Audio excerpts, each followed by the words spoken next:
disitulah memahami bahwasanya tidak ada satupun dari syariat wanita, syariat yang Allah berikan kepada wanita kecuali syariat itu memuliakan wanita.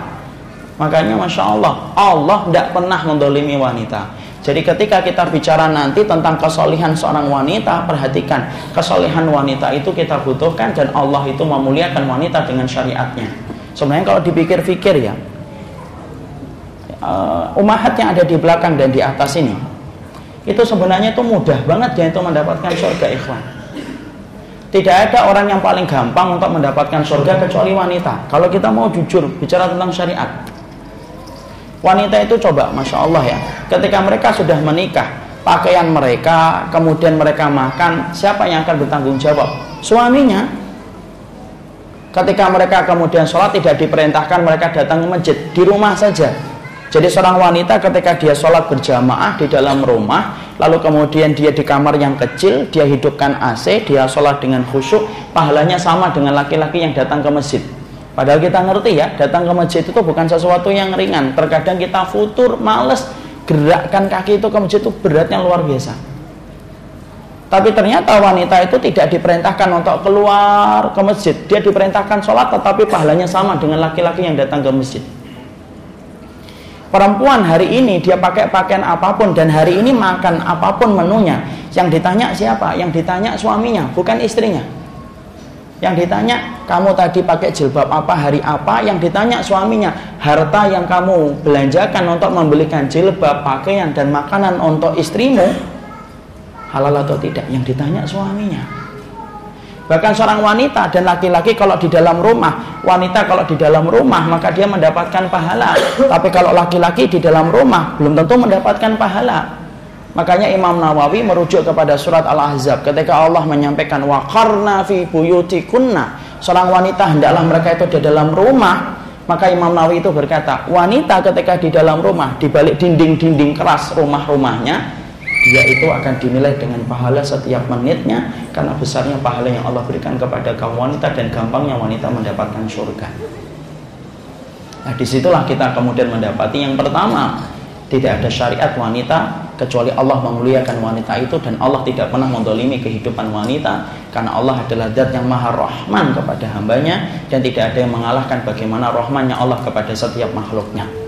Kalau antum sering mendapati seorang laki, seorang ibu sayang banget sama anaknya, sampai Rasulullah itu mengatakan sayangnya Allah kepada kita, sayangnya Allah kepada makhluknya lebih besar daripada sayangnya seorang ibu kepada anaknya. Namanya ibu kan kita sepakat, ikhwan, sayangnya ibu kepada anak gede atau enggak gede? Gede banget. Ibu rela makan kuahnya bakso supaya anaknya makan bakso, itu ibu. Ibu rela untuk kemudian tidak tidur supaya anaknya tidur. Ibu rela kemudian dia sakit selama anaknya tidak sakit. Saking besarnya rahmatnya ibu kepada seorang anak. Dan Rasul mengatakan rahmatnya Allah kepada seorang makhluknya dari laki-laki dan perempuan lebih besar daripada rahmatnya Allah, daripada rahmatnya ibu kepada anaknya. Itu yang pertama. Yang kedua yang kita harus pahami, ketika kita memahami bahwasanya tidak ada kemudian peraturan yang kemudian mendolimi wanita, mukadimah yang kedua yang ingin kita sampaikan, pahami betul, ternyata fakta dan data di lapangan mahsyar yang paling banyak masuk ke dalam neraka itu siapa? Wanita ya. Jadi kemudian yang kedua yang kita harus pahami, walaupun kita mengetahui bahwasanya Allah itu tidak pernah mendolimi wanita dan memudahkan wanita untuk kemudian mendapatkan pahalanya dan mudahnya mereka untuk mendapatkan surganya Allah, tetapi patutlah seorang wanita untuk mengerti betul bahwasanya ternyata Nabi mengatakan ra'aitun nara wa ra'aitu aktsaruha ahliha an-nisa. Aku melihat wanita dan kebanyakan dari wanita itu, aku melihat neraka, dan sesungguhnya kebanyakan dari neraka itu siapa? Wanita.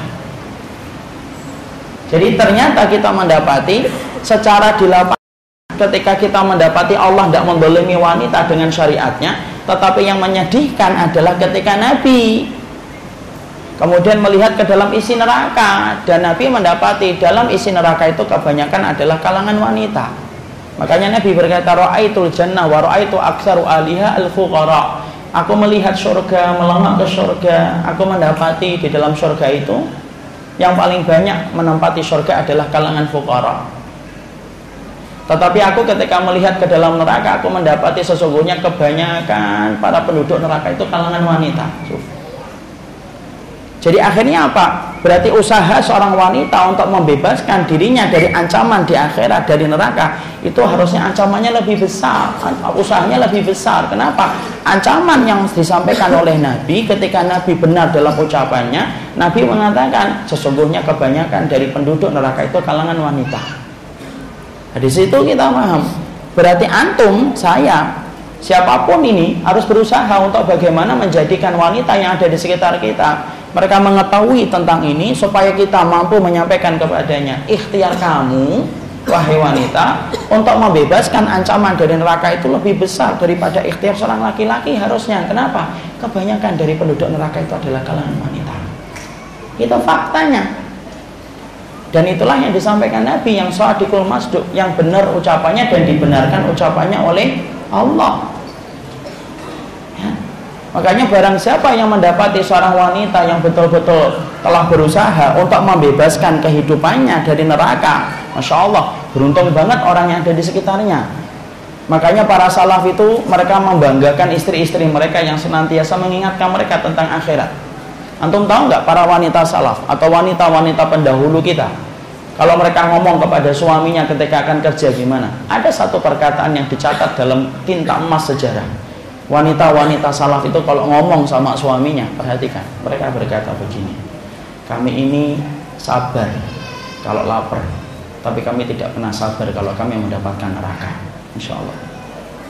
Ucapan itu yang kemudian menjadikan laki-laki itu ketika mereka keluar dari rumahnya pada zaman salaf, mereka tidak pernah berusaha untuk mengambil, menyenggol sesuatu yang haram. Kenapa? Karena mereka tahu istri mereka sudah mengingatkan mereka, istri mereka itu sabar kalau lapar tapi tidak sabar kalau mendapatkan api neraka gara-gara harta yang haram. Ya.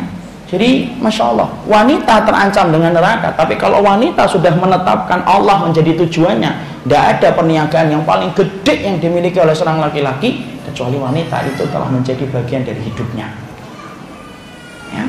Imam Ahmad itu Masya Allah, Imam Ahmad itu menikahnya terlambat, ikhwan, 40 tahun, dan istrinya lebih dulu meninggal daripada beliau. Tapi ternyata setelah meninggalnya istrinya Imam Ahmad berkata apa? Tidak pernah aku dapati satu kali pun aku melewati hari bersama istriku di mana istriku mengundang kemarahan kepada diriku satu kali pun ketika dia telah bersama diriku dalam pernikahan. Masya Allah, Imam Ahmad. Padahal Imam Ahmad menikahnya agak terlambat, umur berapa? 40 tahun, karena sibuknya beliau dalam belajar. Makanya sampai Nabi kemudian ketika ditanya oleh Umar bin Khattab, ya Rasul, apa yang harus kami lakukan ya Rasulullah untuk memiliki sesuatu yang berharga? Jadikan hatimu adalah hati yang bersyukur, lisanmu lisan yang senantiasa berzikir, dan ambillah wanita yang salihah yang membantumu dalam urusan akhirat, wahai Umar bin Khattab.